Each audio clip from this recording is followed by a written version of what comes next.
Hey, what's going on, everybody? Been a minute. Welcome back to the channel.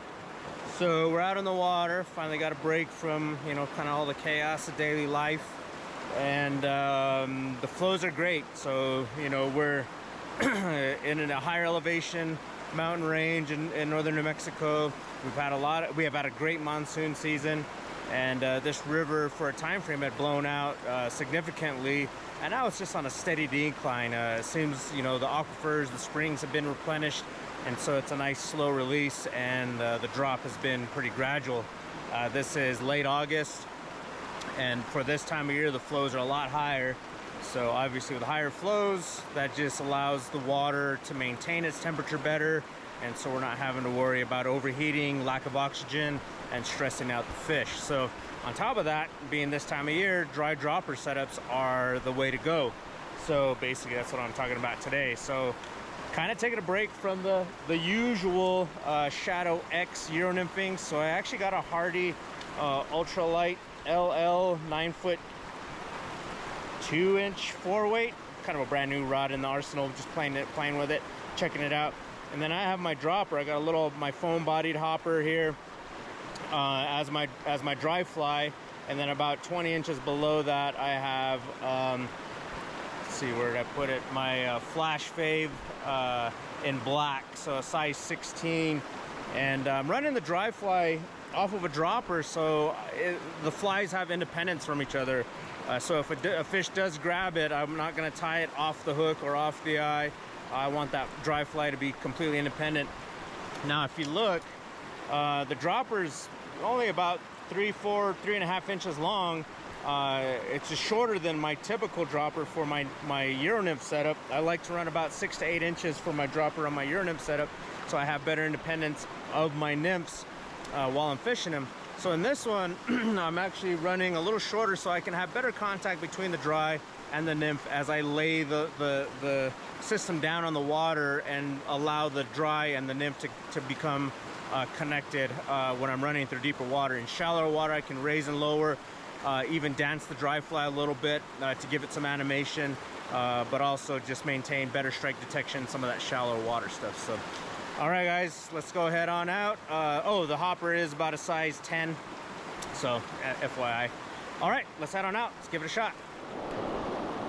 All right, so just moving on up, I'm gonna work along the edges. So again, I have my dry dropper set up and running a 7.5-foot leader down to 4.5x, so I can be able to turn over the dry fly fairly decently.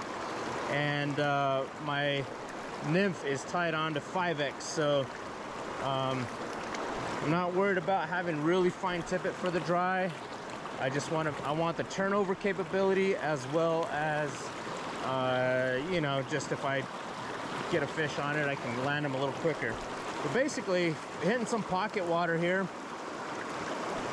and I can raise my rod and elevate my leader slightly so I can maintain a little tighter contact to my nymph. I can watch the tippet, in a sense, or the cider material I have integrated in this leader, and read it for strike detection. But at the same time, oh, there was a hit right there. I can watch my dry fly if it goes under. And just as mentioned, 4.5 to my dry, so I can get my flies back when I miss the rig out of the tree. Back in biz.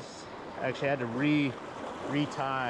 So I'm hitting these pockets, holding my cider up high. I can read the tippet, and if it jumps, then I can react and set. But at the same time, as my nymph settles into the drift, I'm just gonna let the dry fly become connected and tight to the dropper and read my strikes off of that. So I can watch my tippet material. If it jumps, hesitates, does my usual Euro nymph reaction, then I can set. But other than that, I'm gonna watch the dry. If it dives under like you would a traditional dry dropper rig, set the hook.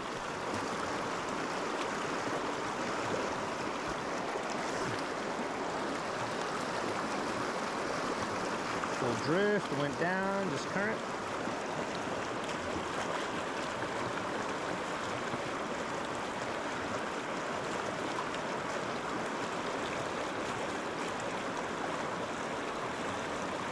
Now I can hop the dry fly because having the nymph suspended below it creates a little bit of a ballast, so I can create some animation. This works in particularly very well for caddis, especially if you got like a caddis pupa on there, which does inherently have a lot of movement when they're emerging. That can be a great technique to help maximize your just animation on your flies. Not all flies run through the current or drift down the current in an absolute dead drift manner. They are alive, they kick, they swim, they struggle to get back to the bottom. So, you know, don't always adhere to the dead drift mentality. Okay, moved a little bit. Hit some of this more turbulent pocket water. There's one. So again, reading I actually saw the dropper hesitate on that. Oh, and he came off. I was gonna show you guys. Little brownie. So the dropper hesitated, and then I reacted and set. But having the shorter 7.5 foot leader does allow me to turn this cast over in light, tighter conditions or situations. But more than anything, allow me to deliver and carry the cast forward to be a little more accurate.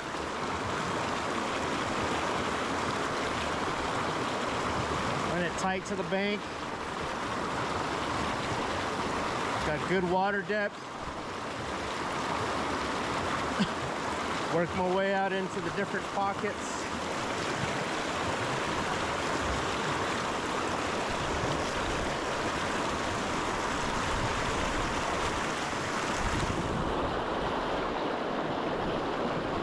Get my roll cast behind me. It's a little tighter back here. Watch my dropper now. That'll tell me. So I'm watching the tippet, letting my line settle. Dropper went down. Fish on.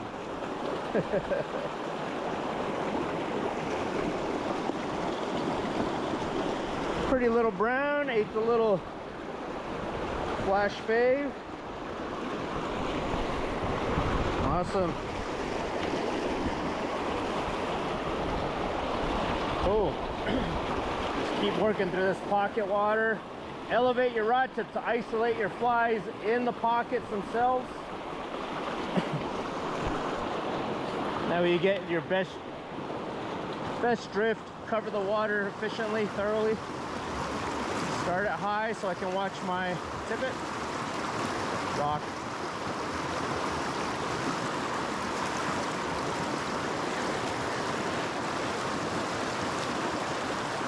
And you'll know when your flies become tight, or between your dry and your nymph, as you're drifting, you know, your flies will land, your dry will land parallel, laying back over the tippet as it lands. But then as everything becomes tight, your flies will separate like so, to where your dry and the nymph come together, and ultimately your dry will turn upstream and float ahead, basically the head upstream with the butt facing downstream.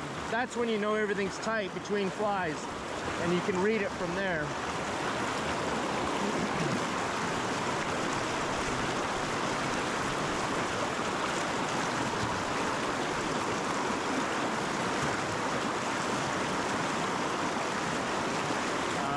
Bottom. All right, everything's trying to break me off. All right, back in the game. I had to re-rig. My dropper broke off, so I actually just doubled up. Instead of going 5 to my nymph, especially in this heavier pocket water, I just kept it 4.5 to the dry, 4.5 to the nymph, just so I have a little more tippet protection in case I hang up again, or end up in the tree, whatnot. You know, the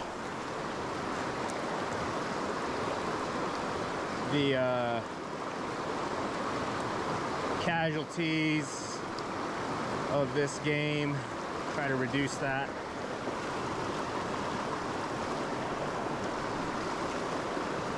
So just hitting any of the breaks where I think fish might be holding.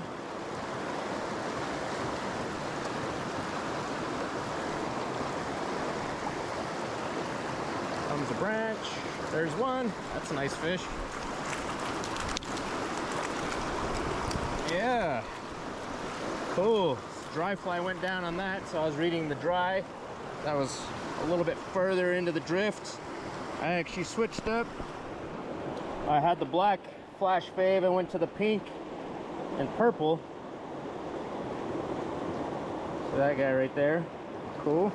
Nice brown. That's the pink and purple flash fave there. Keep moving on up here. I'm not spending a whole lot of time. There's a lot of river and a lot of water I do want to cover while I'm out here fishing, so just trying to cover water, find fish. Oh, get you guys some of that cool fish content. It's a rod high. I'm fishing it like a Euro rig basically now. Okay, let's, oh, there's one. Take that before we switch out to what I would just say going into the Euro setup. Rainbow.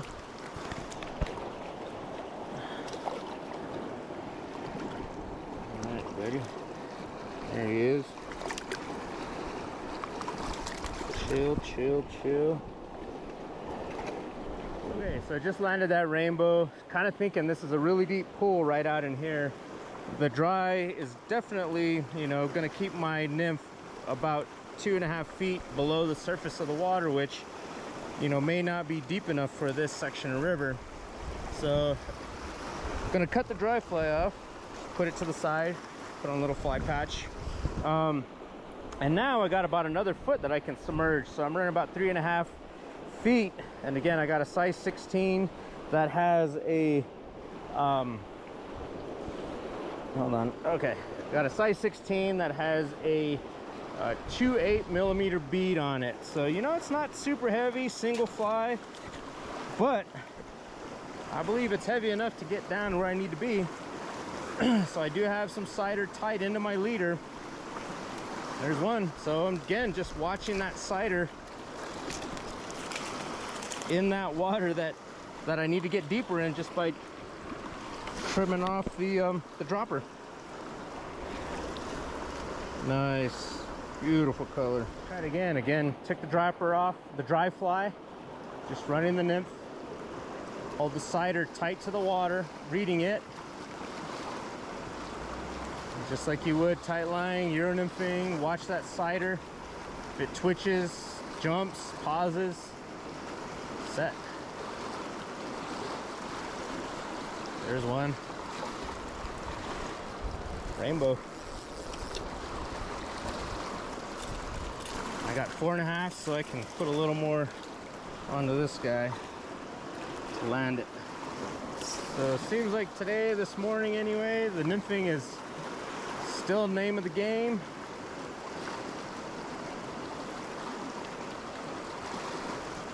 And for all of those of you getting into your nymphing and watching all these videos, you don't need a ton of weight. You don't need a gigantic anchor fly to get your flies down. Again, this is a size 16 with a 2.8 mil bead, and it's getting plenty deep. That's about a 4-foot hole right there.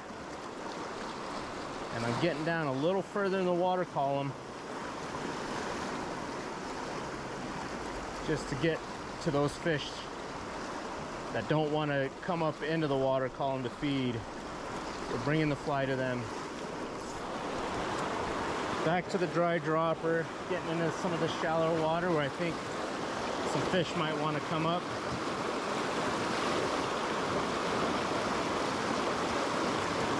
give it a go and keep working on up through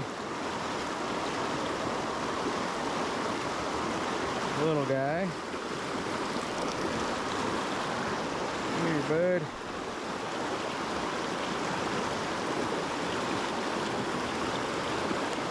Thank you. There's one. Nice little nondescript pocket.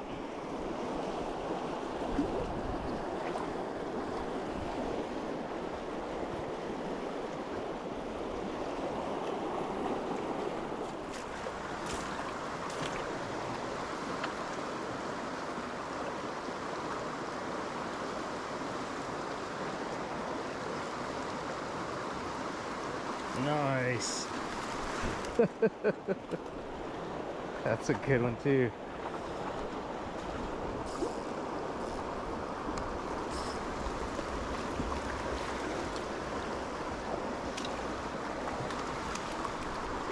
Nice brownie for this little creek. Oh yeah. Gorgeous.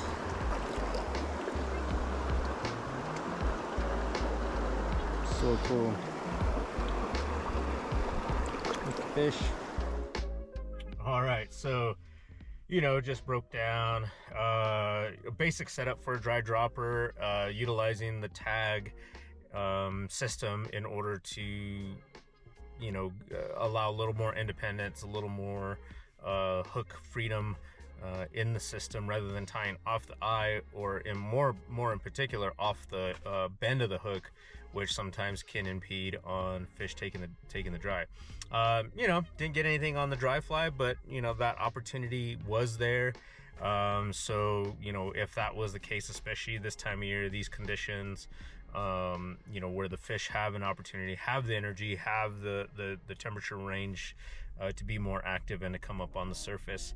Majority of the fish did eat the dropper. The flash fave did well. Started out the black with the silver bead, but the pink bead, purple body, crushed it today. Size 16. Even when I took the dropper off, or the dry fly off, in order to cover some of that deeper water, did well. So conditions were clear. Flow for this time of year is a little bit up, just under 100 CFS, which is perfect for this little creek here. So yeah, couldn't ask for any better conditions. So anyway, check out nmoctamaflyfishing.com. Get the hat, get the hoodie.